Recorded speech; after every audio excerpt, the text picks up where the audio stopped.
Aquele que é limpo de mãos, agora eu vou falar da verdadeira. Eu te falei em espírito, agora eu vou te falar da verdadeira adoração. Amém, amados? Aleluia, seu ainda, fica calmo.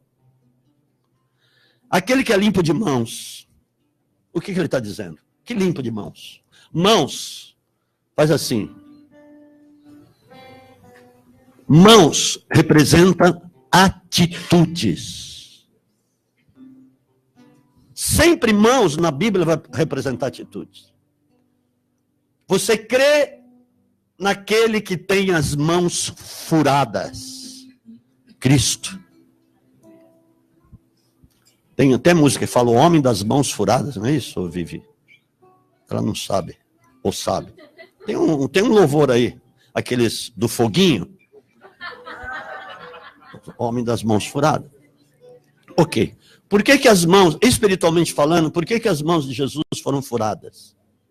Isso indica que nós, quando nós viéssemos a crer em Jesus, nós crucificaríamos as nossas atitudes do passado na cruz de Cristo. Porque as nossas atitudes de velho homem são lixo, não presta. É tudo baseado num racional humano, que é diabólico, a palavra fala isso. Agora olha o que Deus fez para te dar a sabedoria dele para você. Sabedoria do alto, que é equilibrada, é cheia de misericórdia, compaixão, que é boa, que traz a justiça de Deus. Amém? Então ele fez isso para que você recebesse a sabedoria dele, você crucificando as suas atitudes de velho homem. Alô? Está entendendo? Quantas atitudes velhas que te deturparam lá no passado, que te oprimiram, que te deixaram enfermo, porque eram atitudes mundanas. Mas hoje eu compreendo que as tuas atitudes mudaram. As tuas atitudes velhas estarem crucificadas significa que as tuas atitudes vão ser pelo Espírito, vão ser novas atitudes. Por isso que a palavra fala, aquele que está em Cristo Jesus, as coisas velhas se passaram, as atitudes velhas se passaram, eis que tudo se fez novo. Você é uma nova pessoa. Tua mente começou a ser transformada. Então as tuas palavras mudam, e todas as tuas demais atitudes vão mudar também. Isso é uma consequência da obra do Calvário, amém? Então, quando você está nessa adoração em verdade, as tuas atitudes estão limpas. E diz também, puro de coração, porque você deu liberdade ao Espírito Santo para limpar o teu coração. O teu coração não é mais maldoso, o teu coração não é mais aquele coração que fica julgando os outros, que fica apontando para os outros. Quantas pessoas, eu digo também crentes, muitos crentes hoje, que estão passando por um monte de problema e fica acusando a igreja, fica pondo a culpa, ou terceirizando a culpa das coisas que ele está passando nos outros. No pastor. Nos irmãos. E um monte de coisa. Mas nunca ele é culpado. Então, o coração não é um coração puro. Ainda está carregado. Que não entrega sua alma à vaidade. Amados, vaidade é idolatria. Uma das coisas que se chama vaidade é quando você é obstinado por alguma coisa. E mesmo sem ter ainda, você já está fissurado naquele negócio. Você passa por cima de um monte de coisas porque você quer aquilo. É vaidade. Quando você de repente ama mais as coisas que você tem do que o próprio Deus, Jesus falou, quem amar mais pai, mãe, irmão, mulher, filho do que a mim, não é digno de mim. Então veja bem, mas por que ele disse isso? Não foi uma coisa dura? Não. Cristo é o paradigma de tudo, ele pagou o preço pela sua vida. Ele morreu massacrado numa cruz. Abandonado, como foi dito aqui. Porque o Pai não poderia estar lá com ele, porque ele estava levando os nossos pecados. Isso era uma condição que ele sabia que ele ia ter que passar, amado. Então, vaidade é você gostar mais das coisas que você tem do que do próprio Senhor. Isso é vaidade. Então, quem tem vaidades não tem como adorar a Deus em verdade, porque ainda não há verdade na sua vida plenamente. E nem fala enganosamente. Aqui está jura, mas hoje você não jura, mas você fala. Jesus falou que a tua palavra seja sim, sim e não, não. O que passar disso provém do maligno. Então você não fala mais enganosamente. E aí o que diz? Como é que estão sendo suas palavras? Tem engano nelas, de alguma forma? Elas são, de alguma maneira, contaminadas? Porque se forem, se você realmente estiver falando alguma coisa e não tiver verdade naquilo, então você está falando enganosamente. Manda dizer que eu não estou. É falar enganosamente. É um exemplo, tá? Meia verdade é mentira e meia mentira é mentira. É falar enganosamente. E aí diz assim: este receberá do Senhor a bênção e a justiça do Deus da sua salvação. Que eu estava falando, quando você está adorando a Deus mesmo, em espírito e em verdade, Ele vai cuidar de você, amém, amados? Quer mais o quê? Você vai estar na presença do Todo-Poderoso. Por isso que a gente costuma falar que a adoração é a maior arma de guerra que tem. Porque quando você está adorando, quem vai guerrear com os inimigos é o próprio Deus. E aí, de repente, ele começa a te exaltar, porque ele encontrou em você um verdadeiro adorador. E aí você vai receber realmente a unção, a justiça de Deus na sua vida. Tal é a geração daqueles que o buscam, daqueles que buscam a tua face. Não está falando buscar as mãos. Quantas vezes a nossa oração é cheia de petições? Deus me dá isso, Deus me dá aquilo, Deus me dá aquilo outro, Deus abre aquela porta, Deus, o Senhor não quer fazer. Senhor, você não me deu aquele carro ainda. Ah, só dá para aquele meu irmão lá que foi lá dar o testemunho. Para mim não, né? Às vezes a nossa oração só petição a Deus. Ele está falando, basta uma coisa, como ele falou para Marta. Marta, você está preocupada com tantas coisas. Basta uma só. E Maria escolheu a melhor parte. Ela estava aos pés do Senhor. Numa atitude de contemplação. Ouvindo as palavras. Ela estava adorando. Basta uma coisa. Adore. Adore. Adore a Ele. Se levanta para adorar. Primeira coisa, entra na presença dEle para adorar. Depois, tudo bem, você pode fazer petições. Ele não está dizendo que você não pode fazer petições. Deus não disse isso. Pode fazer as petições. Mas, em primeira instância, adore a Deus. Ele está aguardando a tua adoração para enviar anjos, para você ver a glória dele em tua volta, para você ver como o teu caminho vai ficar amplo, vai ficar plano, e você vai andar altaneiramente nessa terra. Aleluia. Levantai, ó portas, as vossas cabeças. Levantai-vos, ó entradas eternas, e entrará o Rei da Glória. Sabe quem são os portais que ele está dizendo aqui? Somos nós, são vocês.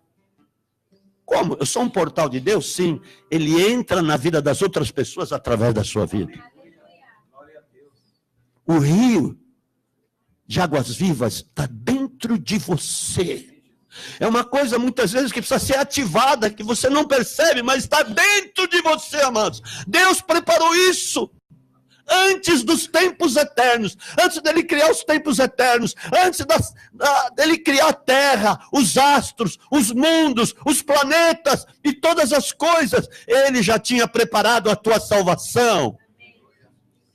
Ele já tinha te visto, você já estava desenhado para Deus. Você já existia para Ele. Então ali ele já estava falando que você seria um portal dele, aqui na terra, e o rio dele estaria dentro de você. Olha o que a palavra fala: pode a terra até se transmudar, cambalear, a terra girar como uma bêbada, para qualquer lado. Ainda que a terra se transmude, ainda que os montes bravejam, há um rio Fala a palavra, Salmo 46. Há um rio, põe aí Salmo 46. Eu estou te dizendo isso, porque quando você é um adorador, o mundo pode estar pegando fogo, pode ter guerra, pode ter o que for. Deus é o nosso refúgio e fortaleza, socorro bem presente na hora da angústia, vamos embora. Pelo que não temeremos, ainda que a terra se mude, quando ele fala aí, ainda que a terra se mude, ainda que a terra se transtorne, tem traduções que diz isso, e ainda que os montes se protegem para o meio dos mares, ou se projetem, né? Se projetem para o meio dos mares, ainda que as águas rujam e espumem, ainda que os montes se abalem pela sua braveza, há um rio cujas correntes alegram a cidade de Deus, o lugar santo das moradas do Altíssimo. Agora, pasme, você é a morada do Altíssimo. Nós somos as moradas do Altíssimo.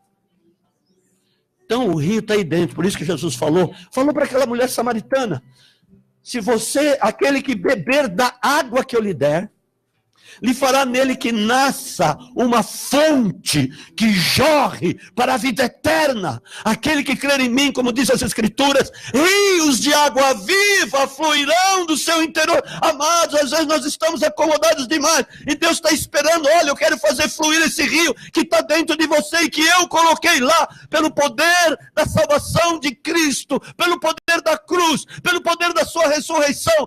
Tu recebestes o rio. Amados, eu não estou falando algo que está distante de você. Não está distante, está dentro de você.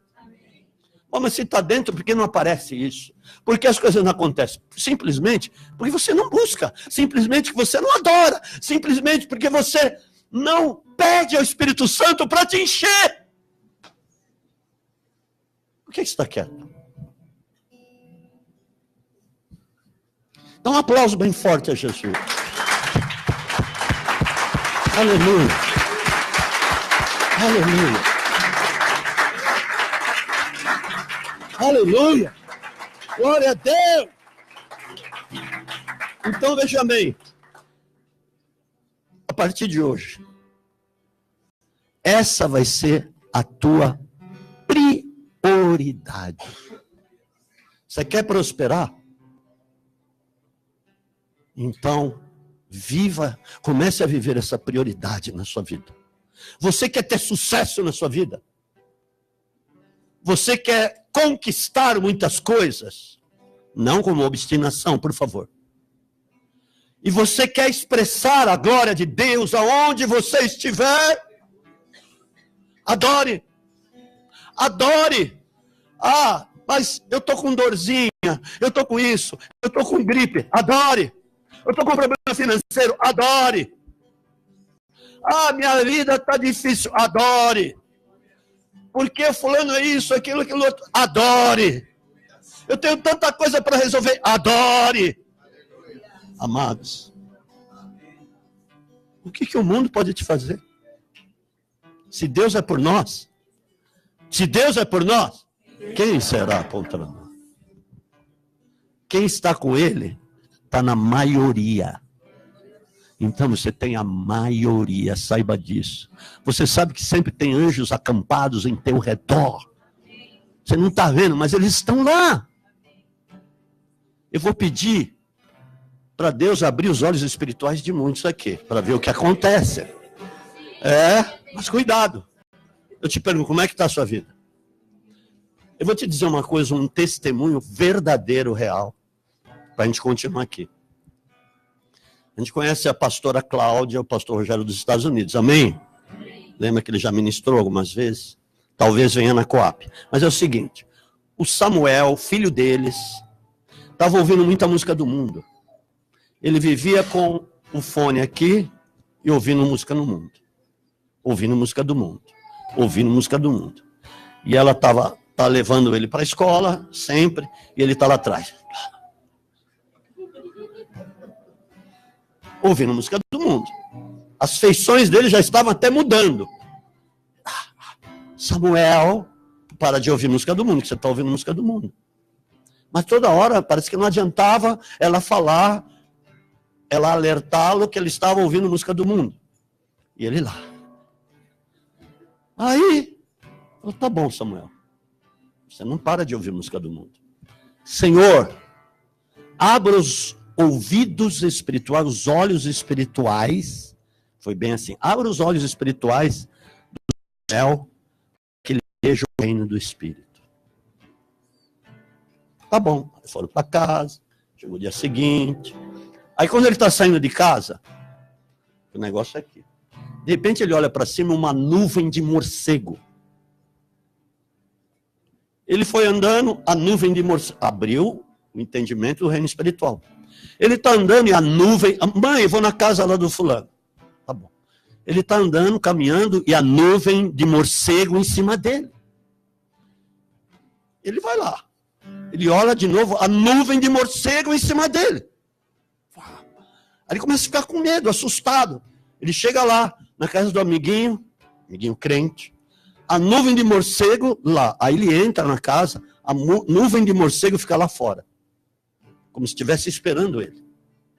Aí ele faz o que ele tem que fazer, vai embora, ele sai, a nuvem de morcego em cima dele, foi acompanhando ele até chegar na casa dele. No dia seguinte, ele conta para a mãe, olha, aconteceu isso, aquilo. Nunca mais eu quero saber de música do mundo. Olha como é real o reino espiritual, amados. Mas eu vou pedir para o Senhor abrir os teus olhos para você começar a ver os anjos. Mas, eu te pergunto de novo, veja como está a sua vida. Você quer ser um adorador por excelência? Você vai ver como você vai ser uma pessoa cheia do Espírito Santo. Nada poderá te deter, como Deus disse para Josué, ninguém poderá te deter todos os dias da sua vida. Aleluia! Agora, a segunda prioridade. De Deus para com você. Ele pede a você, porque a adoração é uma coisa que tem que vir de você mesmo, porque você quer. Agora, uma coisa que ele pede para você, que é prioridade para Deus, é que você dê fruto.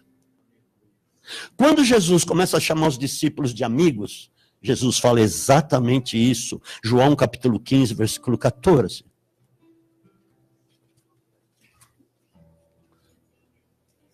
Aleluia.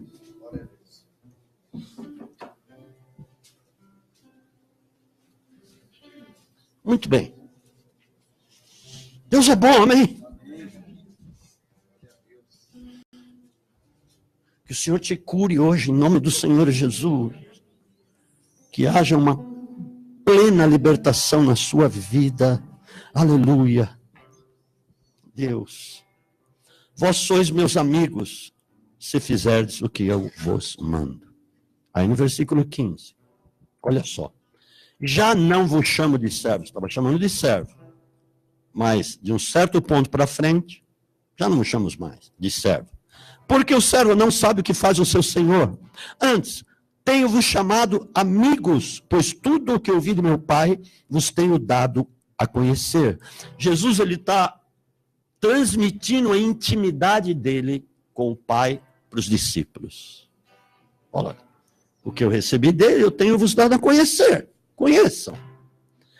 Não fostes vós que me escolhestes, mas fui eu que vos escolhi.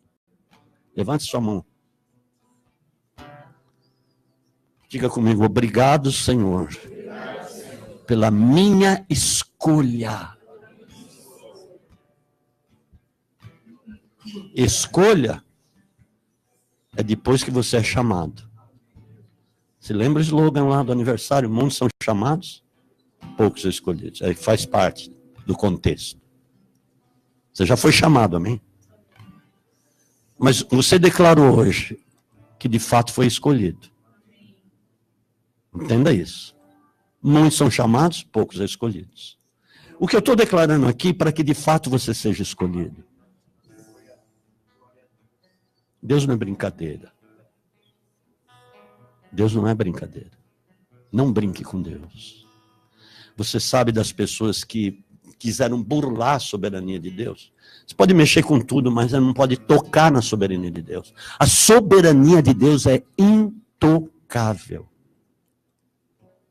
Por isso que eu creio, em nome de Jesus, que está vindo uma unção de temor.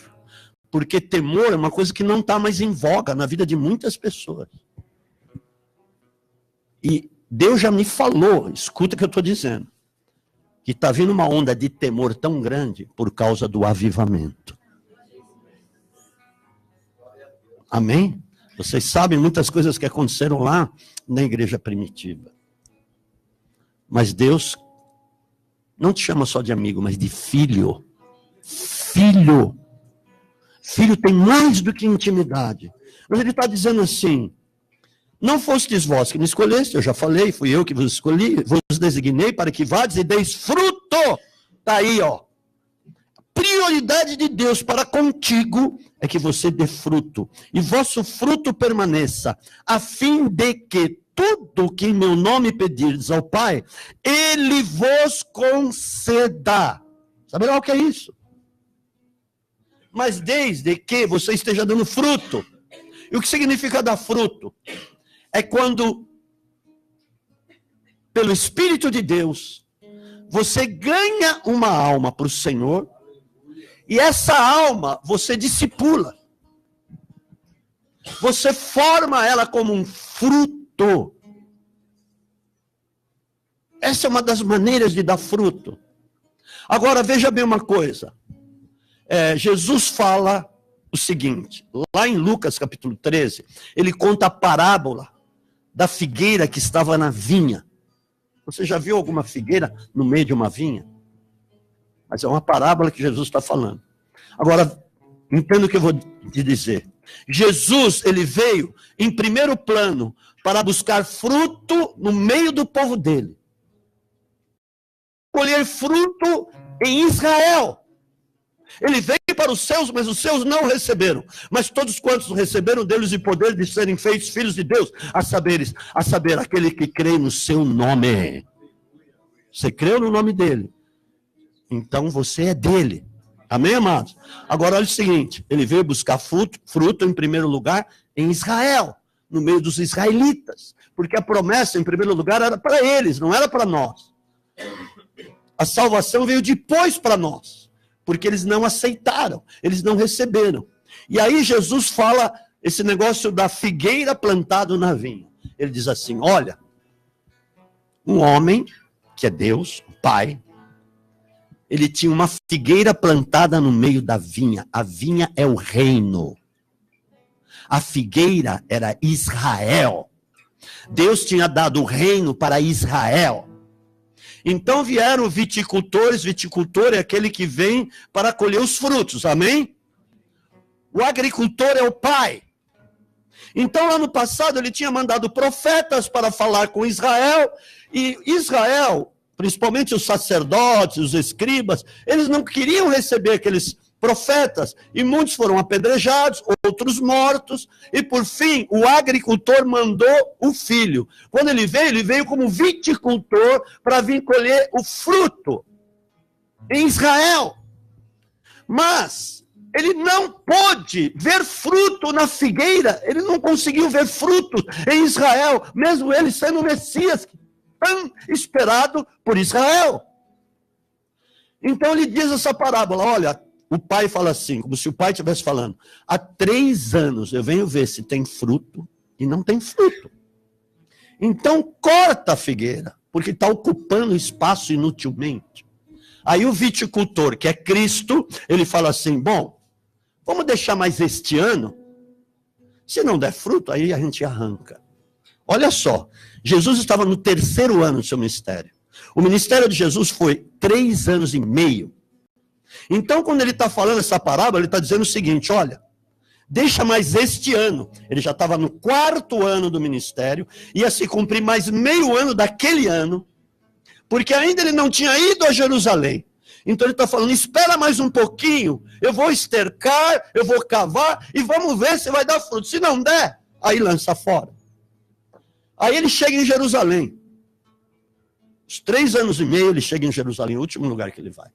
Ele chega e vai no templo, primeira coisa que ele faz, note isso. Ele vai no templo, por que ele foi no templo? Para ver se algum sacerdote lá, alguma pessoa lá ia realmente se quebrantar diante dele, ia se arrepender em prantos e dizer, realmente tu és o Messias, porque toda a palavra profética que tinham dito a teu respeito, se cumpre em ti, está se cumprindo em ti, então tu és aquele que estávamos esperando. E eles se prostrariam diante dele, e aqueles seriam os frutos. Quando João Batista começou a pregar, aquele que preparou as veredas para Jesus, ele disse assim, arrependei-vos e deem frutos dignos de arrependimento. O que é fruto digno de arrependimento? A pessoa que se arrependeu mesmo, e que se quebrantou em prantos, ela se entregou a Jesus, e começou a querer andar com Jesus, porque realmente reconheceu que Ele é o Salvador, que Ele é o Senhor. Então ela começou a se arrepender de todos os pecados que ela cometeu, de tudo aquilo que ela era, e ela, naquele quebrantamento, de fato, foi um fruto, se tornou um fruto. Realmente ela foi salva, ela foi alcançada, e ela começou a estar em Cristo. Esse é fruto. Então eles não reconheceram Jesus como Messias. Então não houve fruto digno de arrependimento que ele tinha vindo buscar em Israel. Então quando ele está em Jerusalém, ele não vê isso. Então ele sai do templo, vai dormir em Betânia. No dia seguinte, ele vai em direção ao templo de novo e vê uma figueira. E diz que ele estava com fome. Eu tive fome. Ele teve fome e foi até a figueira para ver se tinha fruto. Mas sabe qual a fome? Porque ele sabia, ele é o Criador dos céus e da terra. Ele sabia que não era tempo de fruto na figueira. Mas era uma outra coisa aquilo. E ele foi lá e não tinha fruto, ele amaldiçoou a figueira. Naquele momento, ele estava arrancando a figueira. Ele estava tirando o reino de Israel, o reino de Deus estava sendo tirado de Israel, a vinha, e essa vinha foi dada a nós. Amém, amados? A vinha que era de Israel veio para nós. Ele entregou a nós. Jesus falou sobre isso. Que ele tiraria a vinha e daria para outro. Então olha só que tremendo. A fome que ele tinha era fome de frutos digno de arrependimento. A fome para ver se ele encontrava alguém que ia se arrepender e ele ia levar como fruto para Deus. Amém, queridos? Mas ele não encontrou. Naquele momento a figueira estava sendo arrancada. Agora, não tem mais figueira na vinha. Tem a videira verdadeira no meio da vinha, que é Cristo. Se você for ler o comecinho do livro de João, capítulo 15, nós lemos uma passagem ali. Mas o comecinho diz assim, Jesus disse assim, eu sou a videira verdadeira. E o meu pai é o agricultor, o viticultor. Cristo é a videira verdadeira. Não é mais a figueira, é a videira. Mas ele diz que nós somos os ramos, como os outros viticultores que estão ligados à videira. E ele diz assim, aquele que dá fruto, eu limpo para dar mais fruto ainda. Mas aquele que não der fruto, ele diz que corta.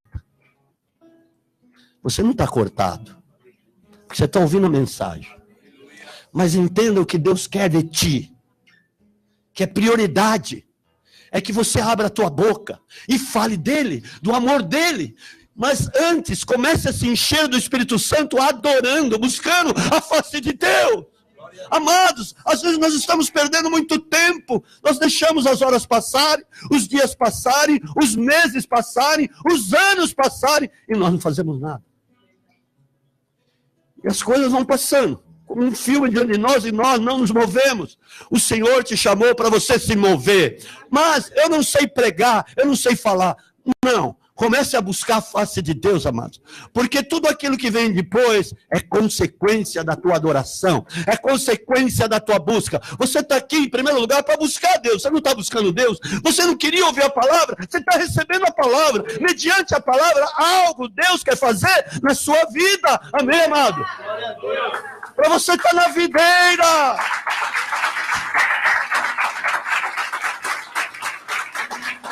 Aleluia.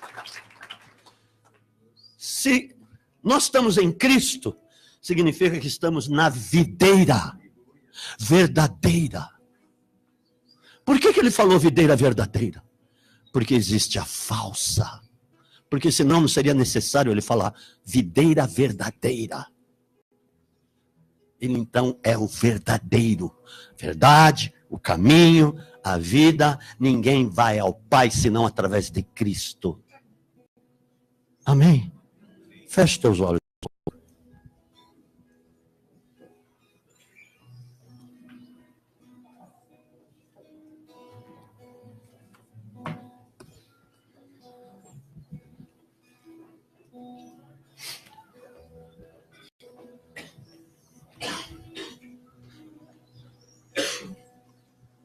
Amados, o Espírito Santo me tocou para falar uma coisa.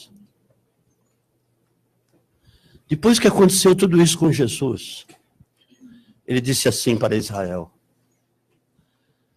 eis que a vossa casa ficará deserta. O que compreendia isso? Que eles não iam ter o Espírito Santo. Eles não iam ter. Porque eles não o receberam. Eis que a vossa casa ficará deserta, e não me vereis mais, até que venhais a dizer: bendito aquele que vem em nome do Senhor. Quando que vai acontecer isso? A gente sabe muito bem que depois que a igreja partir, depois que o Senhor vier buscar a igreja, vai ter tribulação, grande tribulação nesse planeta. E vai haver o maior aperto a Israel, aquele que nunca houve como vai haver. E nem depois desse haverá um outro igual, da maneira como vai haver este aperto. Israel vai ser apertado por todos os lados. E no momento que ele tiver apertado por todos os lados, muitos judeus vão perecer, muitos judeus vão morrer. Mas diz a palavra, Paulo diz, que vai ter um remanescente em Israel. Vai ter um remanescente, um povo que vai sofrer, mas vai ficar ali. Neste tempo em que eles estiverem no maior aperto, eles vão reconhecer que Cristo era o Messias. E aí eles vão clamar: bendito Cristo, bendito aquele que vem no nome do Senhor. Amados, eles ficaram esperando o Messias por 2000 anos, desde Abraão. Porque Abraão foi o primeiro judeu. Abraão que recebeu todas as promessas, as palavras de Cristo, que haveria de vir. E tantas coisas. Agora, estas promessas vieram para nós. Porque nós entregamos a nossa vida a Cristo. Amém, queridos? Isso veio tudo para nós. Mas eles ficaram sem isso. Agora, nesse momento de maior aperto, eles vão reconhecer. E aí eles vão clamar e Jesus virá junto conosco, porque nós já estaremos com ele. E aí ele vai julgar as nações, e aí ele vai atuar em favor de Israel. Mas olha o que eles vão ter que passar para acontecer tudo isso. Em Zacarias, capítulo 12, versículo 10, diz assim: sobre a casa de Davi, sobre os habitantes de Jerusalém, aqueles que sobrarem, derramarei o espírito de graça e de súplica. Olha só, ali que vai haver arrependimento e quebrantamento. Olharão para mim, a quem transpassaram, porque foram eles que colocaram Cristo na cruz, e o prantearão como quem pranteia por seu filho único, e chorarão amargamente por ele, como que chora por o primogênito. E no versículo 13, se alguém lhe perguntar, versículo 6, que feridas são essas nas tuas mãos? Responderá ele: são as feridas com que fui ferido na casa dos meus amigos. Olha o quebrantamento que vai ter, irmãos. Por isso que não tem desculpa para nós. Entenda o que eu estou falando. Se não teve para eles, não vai ter para nós. O Senhor já veio há 2000 anos atrás. Desde 2000 anos atrás, ele enviou o Espírito Santo. O que eles não tiveram, nós temos. em larga escala, porque a própria presença de Deus veio para dentro de nós. Nem sobre está dentro de nós. Para que nós sejamos estes verdadeiros adoradores e possamos de fato dar frutos para Deus. Deus te trouxe aqui hoje para que você ouvisse isso. Que não há mais tempo a perder, amados. Se você precisa de cura, deixa o Senhor te curar. Mas entregue-se a Ele mesmo. Se você precisa de uma transformação, permita que Ele te transforme. Se você está com um problema financeiro, deixa que Ele tome conta. Se você está com um problema familiar, deixa que Ele transforme e cura e restaure a sua família. Amém? Se você tem problema profissional, deixa Ele dominar, tomar conta, para que Ele te forme um empresário sobrenatural nesta terra. Receba essa palavra em nome de Jesus. Amados, nós vamos cear.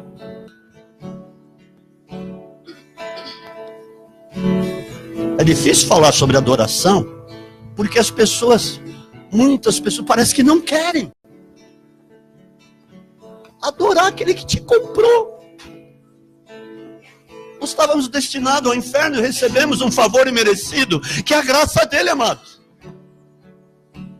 Você vai ficar sem um Deus desse? Eu creio que não. Eu creio que Ele tem muito ainda a fazer na sua vida, mas deixa Ele fazer. Que você tenha decidido hoje andar na presença de Deus. Porque não haverá causa impossível para Ele. Então deixa Ele tomar conta da sua causa. Deixa Ele tomar conta do seu problema. Amém? Eu queria chamar aqui os pastores, os presbíteros.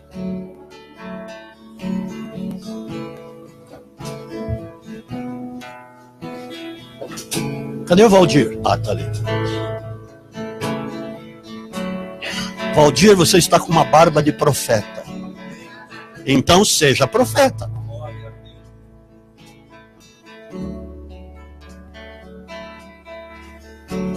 Ele está cultivando um cavanhaque de profeta.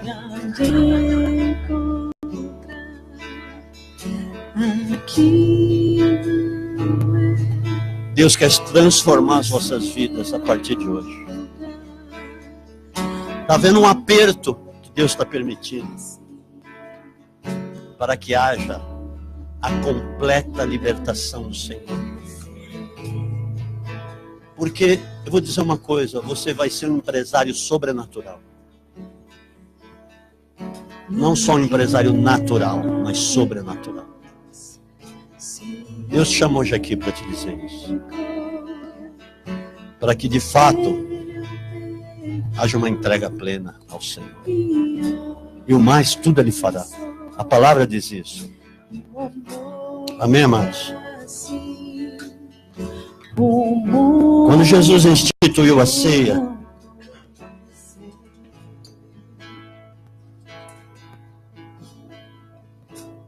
Ele estava com os discípulos. Antes da cruz, Ele disse assim: não beberei mais do fruto da vide até que se cumpra no reino de Deus. Está dizendo o seguinte: eu instituo aqui a ceia. Ele diz: fazer isso em memória de mim todas as vezes que comerdes e beberdes até que eu volte. Ele está dizendo que vai tomar junto conosco a ceia, que Ele vai estar junto, literalmente conosco. Quando Ele voltar e nós formos com Ele, vai ter um grande banquete na Jerusalém Celestial. Amém, amados? Nesse momento, nesse instante, Ele vai tomar o segundo cálice, nós, evidentemente, junto com Ele. Ali vai ser o segundo cálice, onde vai estar se cumprindo no reino de Deus.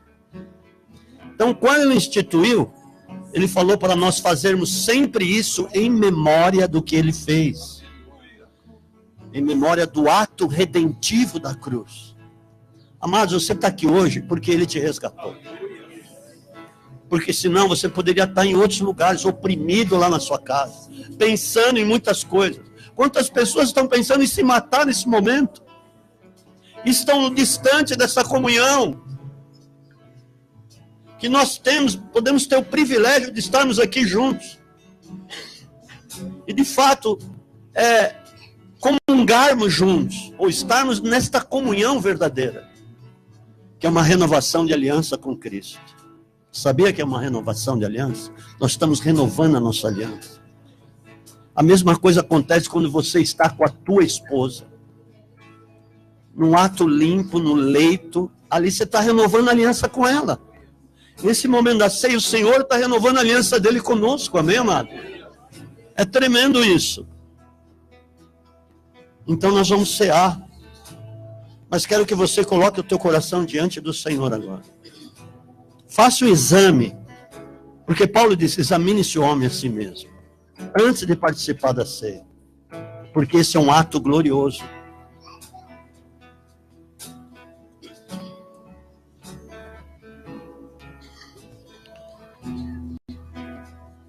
Aleluia.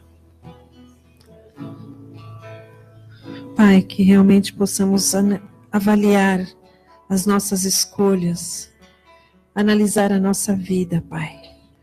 Porque nós queremos cear, Pai, renovar a nossa aliança contigo, crendo naquele sacrifício que o Senhor fez por nós, Senhor.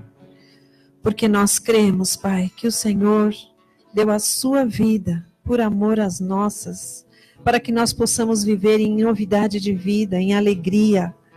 Ó Senhor, como o profeta Marcelo falou pela manhã, não queremos deixar o Senhor na prateleira, Pai, e usar somente quando precisamos. Mas nós queremos, Senhor, adorá-lo em todo instante, Senhor. E que o Senhor possa, através do teu Espírito, nos encorajar para que nós venhamos dar muitos frutos para ti. Senhor, eu apresento este pão diante do Senhor, porque no reino espiritual, ele se torna a carne do teu Filho amado, rasgado naquele Calvário por amor às nossas vidas. Pai, nós estávamos ali também, Senhor, cuspindo, batendo, ferindo o físico do teu Filho, Pai, que possamos nos lembrar, Pai, que ele nos olhou com olhos de amor e entregou a sua vida por nós.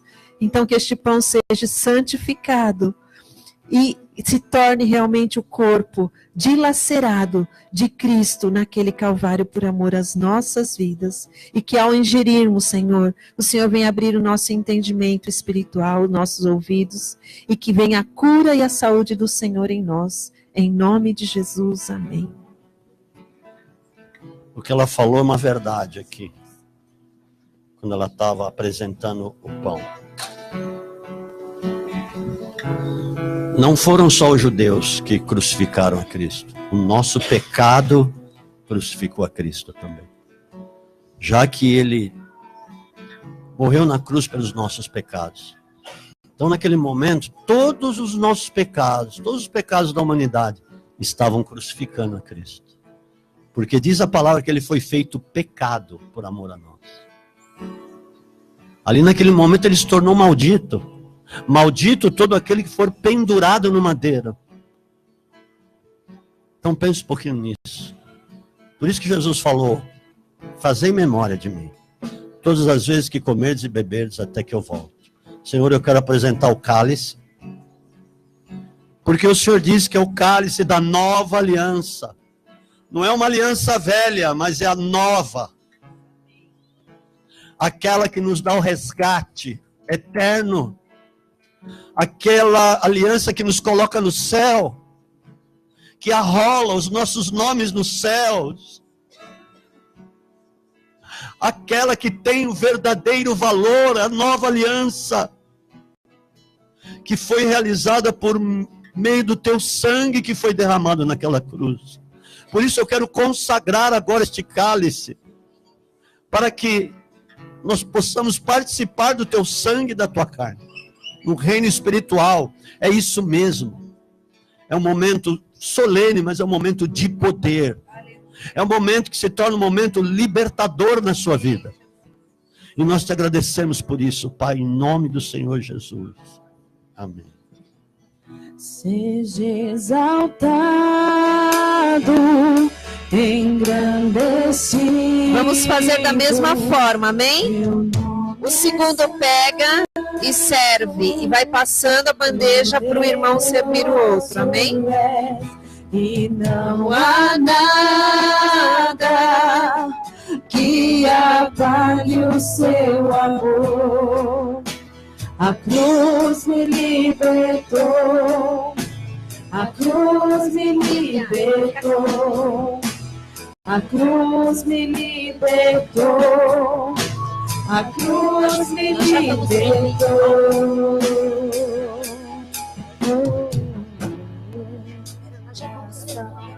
Seja sempre exaltado, Jesus, Filho de Deus, deixou a sua glória, morreu em meu lugar. Jesus, Filho de Deus, Tu és Jesus, Filho de Deus, deixou os céus pra me encontrar. Aqui não é o seu lugar, um amor assim o mundo não conheceu.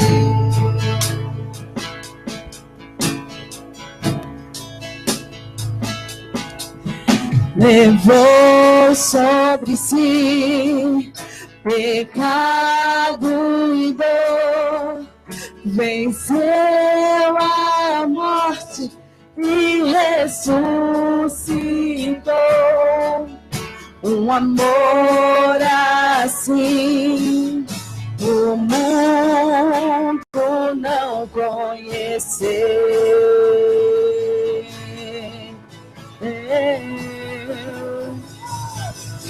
No altar de adoração, seja sempre exaltado, Jesus, Filho de Deus, deixou a sua glória, morreu em meu lugar. Jesus, Filho de Deus, Tu és Jesus, Filho de Deus, seja exaltado, engrandecido, seu nome é santo, poderoso és, e não há nada que apague o seu amor. A cruz me libertou, a cruz me libertou, a cruz me libertou, a cruz me libertou. Seja exaltado, engrandecido, seu nome é santo, poderoso é, e não há nada que apague o seu amor. A cruz me libertou, a cruz me libertou, a cruz me libertou, a cruz me libertou. No altar de adoração, seja sempre exaltado, Jesus, Filho de Deus, deixou a sua glória, morreu em meu lugar. Jesus, Jesus, Filho de Deus. Tu és Jesus, Filho de Deus. Seja exaltado, engrandecido, seu nome é santo, poderoso és, e não há nada que apague o seu amor. A cruz me libertou, a cruz me libertou, a cruz me libertou, a cruz me libertou. Aleluia. Vamos participar?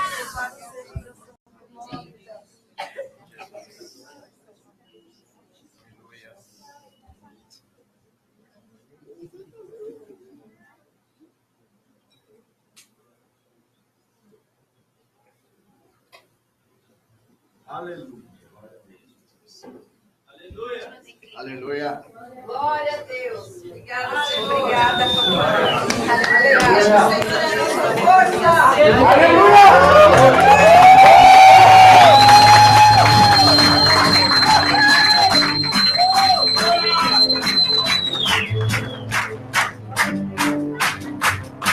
Eu viverei só por ti. Rei Jesus, usa-me. Eu viverei só por ti. Rei Jesus, usa-me.